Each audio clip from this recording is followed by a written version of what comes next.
आज बनूंगी जेठानी। चंचल खिलदंड स्वभाव की माधवी के जीवन में बस एक ही कमी थी और वो ये कि वो अपने माता पिता की इकलौती संतान थी। वैसे तो माँ बाप ने लाड़ प्यार देने और परवरिश करने में कभी कोई कसर नहीं छोड़ी थी, लेकिन फिर भी एक बच्चे को एक हम उम्र साथी की कमी खलती तो है। धीरे धीरे इस कमी को महसूस करते हुए माधवी बड़ी हो जाती है और उसकी शादी नवीन के साथ हो जाती है। शादी के बाद वो अपने ससुराल आ जाती है, लेकिन शायद ये अकेलापन उसकी किस्मत की रेखाओं में लिखा हुआ था।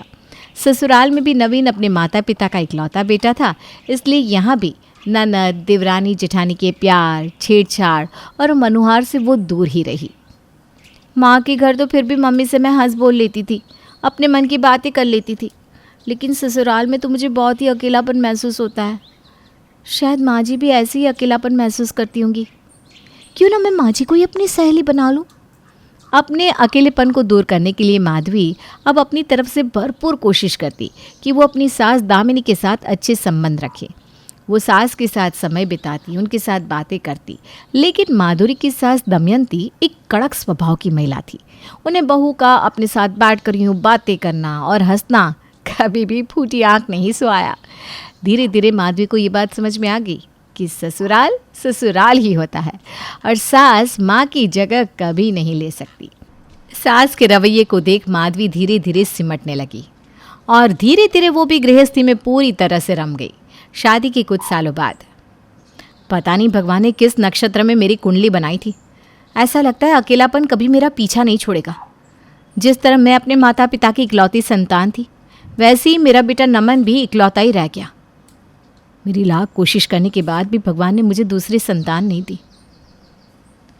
अब उसके भाई बहनों की कमी मैं तो पूरी नहीं कर सकती, लेकिन कोशिश करूंगी कि मैं उसके लिए माँ से ज़्यादा एक दोस्त बन सकूं।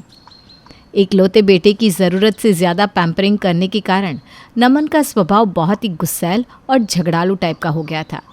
लोग जब नमन को इस तरह से गुस्से में चीखते चिल्लाते देखते तो यही कहते कि शायद अकेलेपन के कारण वो चिड़चिड़ा और ज़िद्दी हो गया है। खैर, किसी तरह से अपने बेटे को संभालते माधवी उसे बड़ा करती है। नमन भी पढ़ लिख कर एक नवयुवक बन गया था। नमन शुरू से ही अकेला रहा है और शायद इस अकेलेपन ने ही उसके स्वभाव पर बहुत ज़्यादा असर डाला है। मुझे लगता है उसे एक साथी की ज़रूरत है।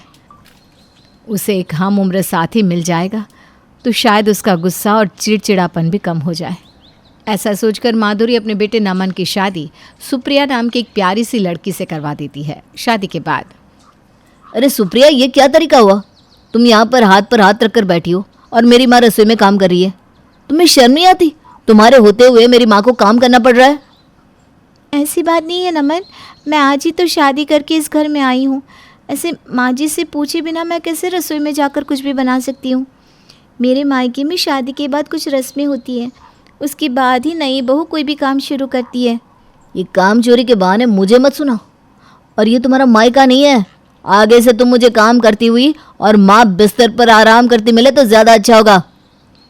अरे सुप्रिया बेटा, क्या हुआ? तुम रो क्यों रही हो? और क्या कह रहा था नमन? कुछ बात हुई है क्या?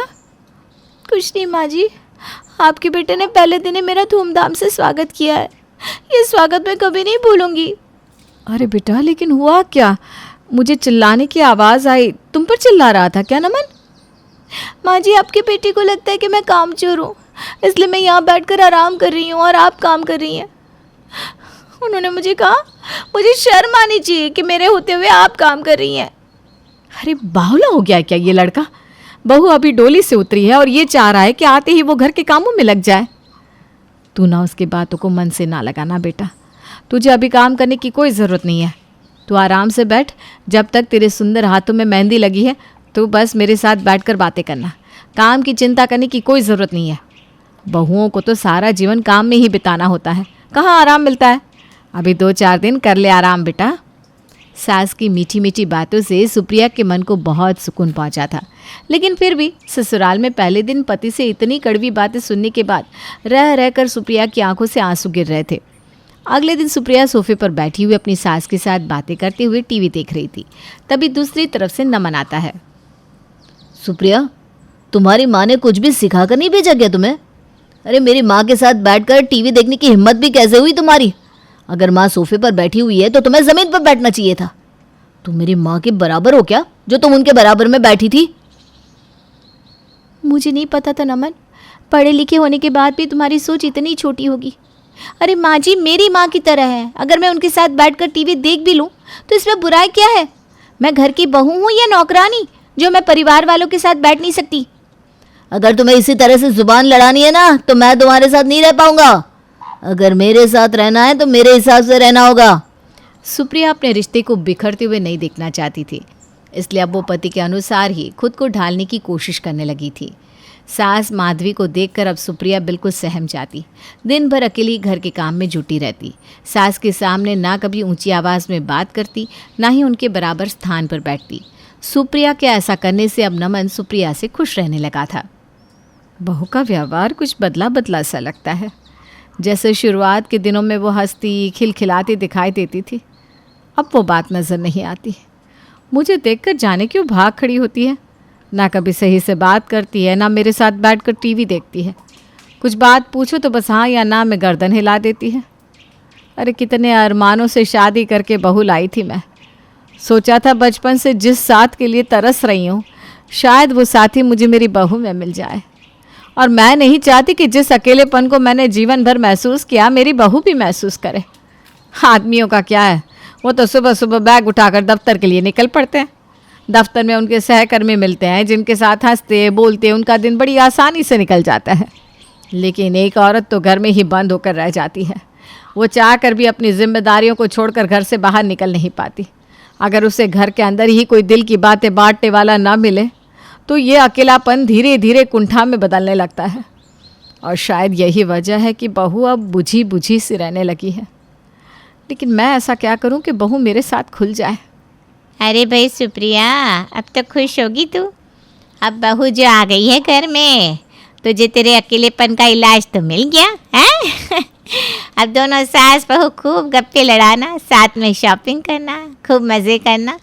और हाँ, खड़ूस सासों की तरह मत बैठ जाना।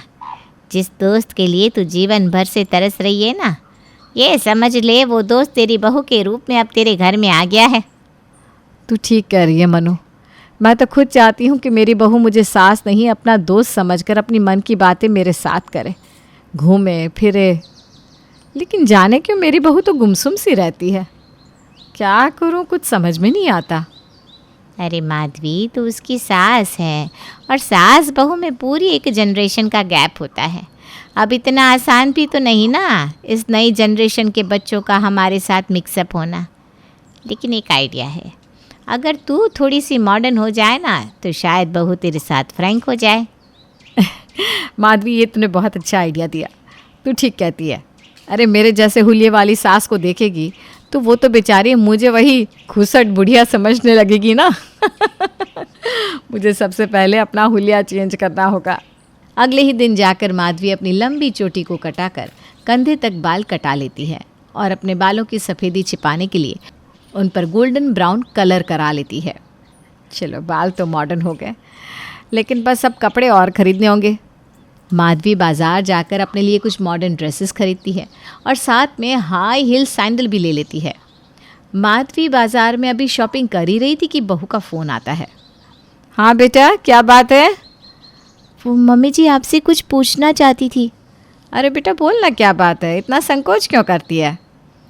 वो मम्मी जी, शाम को मेरी कुछ सहेलियाँ आ रही हैं, आप नाराज़ तो नहीं होंगी ना?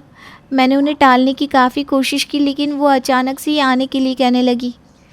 अरे बेटा, इसमें नाराज़ होने जैसी क्या बात है? हैं? तू भी ना छोटी छोटी बातों को इतना तुल देती है। अरे ये तो खुशी की बात है ना कि तेरी सहेलियाँ आएंगी, इसी बहाने घर में थोड़ा माहौल अच्छा हो जाएगा। चल, तो उनके आने की तैयारी कर ले, मैं भी कुछ देर में पहुँचती हूँ। कुछ देर बाद Madhavi modern dress, high heels और छोटे बालों में घर में दाखिल होती है तो देखती है सामने बहू की सहेलियाँ बैठी हुई हैं। हेलो एवरीवन, कैसे हो सब लोग? I am good, thank you.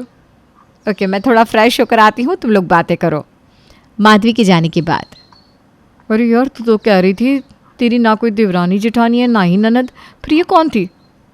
अरे यार, वो मेरी जेठानी नहीं, सास थी, मेरी मम्मी जी है वो।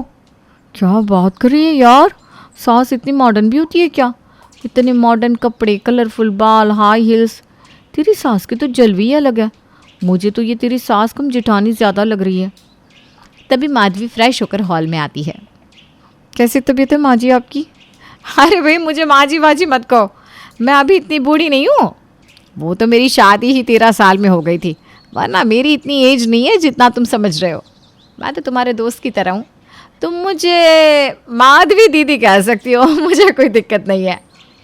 अच्छा ठीक है दीदी, आपका ना हेयर स्टाइल बहुत अच्छा लग रहा है, कहाँ से कराया? अरे तीशा तांबा का सैलून है ना, बस वहीं से मैंने अपने हेयर्स करवाए।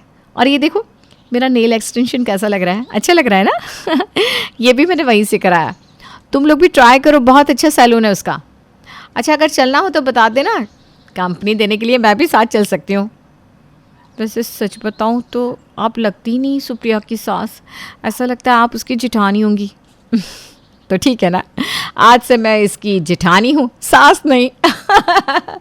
अब कोई भी पूछे ना माधवी कौन है तो यही बताना मैं सुप्रिया की जेठानी हूँ। आते रहना तुम लोग। अच्छा किसी दिन समय निकाल कर आओ, हम सब लोग ना साथ में शॉपिंग पर चलेंगे। माधवी का सहेलियों के साथ ज़रूर से ज़्यादा फ्रैंक होना और ख़ुद को कम उम्र बताना सुप्रिया को कुछ खास अच्छा नहीं लग रहा था। वो अभी तक इस दुविधा में थी कि अचानक उसकी सास को हो क्या गया है। ऊपर से रंग बिरंगी बाल और मॉडर्न ड्रेस में उसे माधवी कुछ अजीब ही लग रही थी। कुछ दिन बाद माधवी बाजार से सब्जी लेकर लौट रही थी, तभी मिसेस शर्मा उसे रोक लेती हैं। अरे क्या बात है, आजकल तुम्हारी जेठानी दिखाई नहीं दे रही। अगले हफ्ते हमारी किटी है, बस इसके बारे में उनसे बात करनी थी। तुम मेरा मैसेज उनको दे दोगी ना? मेरी जेठानी? लेकिन मेरी तो कोई जेठानी नहीं है, आप किसकी बात कर रही हैं? अरे तुम्हारी जेठानी की, तुम्हारे घर में तो रहती है, अक्सर मैंने आते जाते देखा है उन्हें। गोल्ड कलर के बाल हैं और अच्छी अच्छी ड्रेस पहनती है। अरे भाई किसके बारे में इतनी पूछताछ हो रही है? अरे मिसेस वर्मा, वो मैं इनसे पूछ रही थी, अगर ये किटी का मैसेज अपनी जेठानी को दे दे तो ठीक रहेगा। कई दिन से मेरी उनसे मुलाकात नहीं हुई, लेकिन ये तो कह रही है कि इनकी कोई जेठानी ही नहीं है। ठीक है तो कह रही है वो, उसकी कोई जेठानी नहीं है। उल्टा जिसके बारे में तुम पूछ रही हो ना, उसकी जेठानी नहीं बल्कि सास है। अरे भाई इसकी सास उमा के तो पूरी कॉलोनी में चर्चे हैं। बूढ़ी घोड़ी और लाल लगाम बनी घूम रही है। पता नहीं क्या चस्का लगा है बुढ़ापे में बाल कटा के छोटे छोटे ड्रेस पहनने का। और तो और अपनी बहू की उम्र की लड़कियों को दोस्त बनाती घूम रही है। कहती है मुझे आंटी मत कहो ना, मैं तो दीदी हूँ। अरे आपने सुना नहीं क्या, बुढ़ापे में लोग सठिया जाते हैं। लगता है इनकी भी सठियाने की उम्र हो गई है। मोहल्ले की औरतों को सास का मजाक उड़ाता देख सुप्रिया को बहुत शर्मिंदगी महसूस हो रही थी। उनकी बातों का जवाब दिए बगैर सुप्रिया तेज़ कदमों से अपने घर लौट आती है। घर पहुंचकर, अरे सुप्रिया, ये मैंने अपने व्हाट्सएप में डीपी लगाने के लिए फ़ोटो खींची है, बताओ ज़रा कौन सी वाली लगाऊं, ये वाली या फिर ये वाली? बस करिए मम्मी जी, आप ये सब क्या लगा रखा है आपने? एक तो आप ये अजीब सा हुलिया बनाकर घूमती रहती हैं, ऊपर से हरकतें भी बचकानी करने लगी हैं। जैसे कपड़े आप पहन रही हैं ना, ऐसे कपड़े तो मैं भी नहीं पहनती हूँ। आपकी उम्र मुझसे भी कम हो गई है क्या? और चलो पहने तो पहने, व्हाट्सएप और फेसबुक में ऐसे कपड़े पहनकर फ़ोटो लगाने की क्या ज़रूरत है? जो भी देखेगा वो मजाक ही उड़ाएगा। अरे बहू ऐसा नहीं है, आजकल तो सब पहनते हैं। और ये देख, आपने जैसी सेम ड्रेस मैं तेरे लिए भी लेकर आई हूँ। अब हम दोनों ट्विनिंग करेंगे। आजकल फैशन है ना एक जैसी ड्रेस पहनकर ट्विनिंग करने का। मुझे नहीं करनी माँ जी आपके साथ कोई ट्विनिंग। और ये 60 साल की उम्र में ना 20 साल जैसा बिहेव करना बंद कर दो आप। आपकी एज के अकॉर्डिंग बिहेव क्यों नहीं करती आप? और हर किसी को ये क्या बताती घूमती है आप कि आप मेरी सास नहीं जेठानी है? अब मेरी जेठानी कैसे होगी? अरे बेटा क्या फ़र्क पड़ता है, कोई मुझे तुम्हारी जेठानी समझे, सास समझे या ननद है। अरे ये तो हमारे घर का मामला है, हम एक दूसरे के साथ कैसा रिश्ता रखेंगे ये तो हमारे हाथ में है। आपको क्या लगता है माँ जी, ये सब जो आप कर रही हैं, ये सब करके आप बहुत कूल लग रही हैं? मेरी जिन सहेलियों के साथ आप दोस्त होने का नाटक कर रही थी ना, उस सब के सब बाद में आपका मजाक उड़ा रही थी। और कोई क्यों नहीं उड़ाएगा आपका मजाक? 60 साल की उम्र में आपको भगवान का नाम जपना चाहिए, तो आप तो क्लब और किटी ज्वाइन कर रही हैं। मेरी उम्र की लड़कियों के साथ पार्लर जा रही हैं, कॉलेज गोइंग लड़कियों की तरह ट्रेंड फॉलो कर रही हैं। ये अच्छा लगता है क्या? क्यों बेटा, तुझे ये सब पसंद नहीं है क्या? तुझे शौक नहीं है कि तू लेटेस्ट स्टाइल की ड्रेस पहने, पार्टी में जाए, घूमे फिरे? शौक है माँ जी, लेकिन उम्र के हिसाब से शौक करने अच्छे लगते हैं। अब 25 साल की उम्र में मैं कॉलेज जाने वाली 18 साल की लड़कियों की तरह मिनी स्कर्ट पहनकर तो नहीं घूम सकती ना। घूमना फिरना एंजॉय करना बुरी बात नहीं है, लेकिन हमें अपना बिहेवियर ऐसा रखना चाहिए ना कि कोई हमारा मजाक ना उड़ाए। अब मैं प्राइमरी स्कूल के बच्चों के साथ जाकर उछलने कूदने लगूंगी तो कोई मुझे पागल ही कहेगा ना। अरे बेटा माफ़ कर दे, सच बताऊं तो मुझे कोई जवान दिखने का शौक़ नहीं है। मैं बस यही चाहती थी कि मैं तेरी दोस्त बन सकूं, सास बहू का नहीं, दोस्ती वाला रिश्ता निभाए हम दोनों। जब मैंने देखा कि तू मेरे साथ बहुत ही फॉर्मल तरीके से बातचीत करती है, ना हंसती बोलती है, ना मेरे साथ समय बिताती है, तो मुझे यही लगा कि शायद ये जो जनरेशन गैप है ये हमारी दोस्ती के बीच में आ रहा है। इसीलिए मैंने अपना कायाकल्प कर दिया। मैं जानती हूँ माँ जी, आप बहुत अच्छी हैं, और आज के ज़माने में कौन ऐसी सास होगी जो अपनी बहू की खुशी के लिए खुद को बदलने को तैयार हो जाए। जिस तरह से आप मेरे साथ बातें करने के लिए, दोस्ती करने के लिए बेचैन है ना, वैसे ही मैं भी अपने अकेलेपन से ऊब चुकी हूँ। मैं भी चाहती हूँ कि कोई मेरा दोस्त हो जिसके साथ मैं जी भर के बातें कर सकूँ, लेकिन आपकी बेटी को ये सब पसंद नहीं है। वो चाहते हैं कि मैं आपके साथ सास बहू वाला रिश्ता ना रखूँ, बल्कि आपको सास नहीं भगवान का दर्जा दूँ। अरे मती मारी गई है मेरे बेटे की। मुझे कोई भगवान नहीं बनना, मुझे तो बस तेरा दोस्त बनना है, क्योंकि दोस्ती इस दुनिया का सबसे प्यारा रिश्ता होता है। ठीक है माँ जी, आज से हम दोनों दोस्त हुए हैं, लेकिन उसके लिए आपको ऐसा हुलिया बनाने की कोई ज़रूरत नहीं है। और आप जैसी हैं मुझे वैसी ही अच्छी लगती हैं, साड़ी में लाल रंग की गोल बिंदी लगाकर। आप सच में बहुत सुंदर लगती हैं।